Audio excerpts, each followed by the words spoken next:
Dobré dopoledne, milí absolventi, vážení rodiče, drazí kolegové. Vítám vás na dnešním slavnostním předávání diplomů.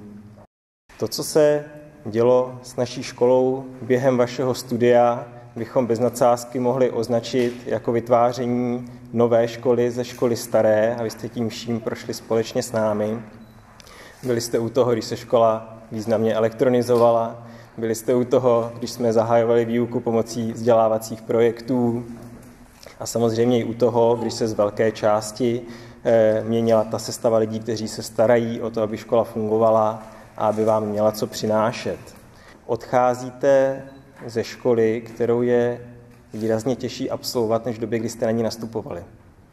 Tím, že dnes obdržíte z mých rukou od Vyšší odborné školy publicistiky diplom, tak tím naše škola říká, že vás považuje za schopné dál pokračovat ve vlastním rozvoji, sebevzdělávání, nabývání pracovní jistoty, samostatnosti a citu pro detail, který je potřeba pro samostatnou specializovanou práci, ke které jste studovali.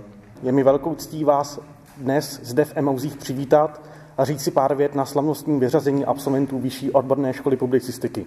Školy, kterou jsme navštěvovali v minulých 3 a více letech takřka den za dnem, abychom ji minulý týden zdárně dokončili. Děkuji pedagogům a zaměstnancům Vyšší odborné školy publicistiky za bezpočet výměn, zkušeností a poznatků, věřím, že i vzájemných.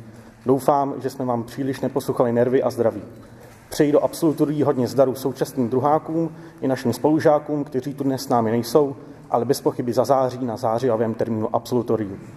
Byly to roky plné řady náročných příprav a zkoušek, ale i čase plné radosti s kamarády v přátelském kolektivu. Jedna etapa končí, ale nebojím se říci, že další, doufám také úspěšná, začíná.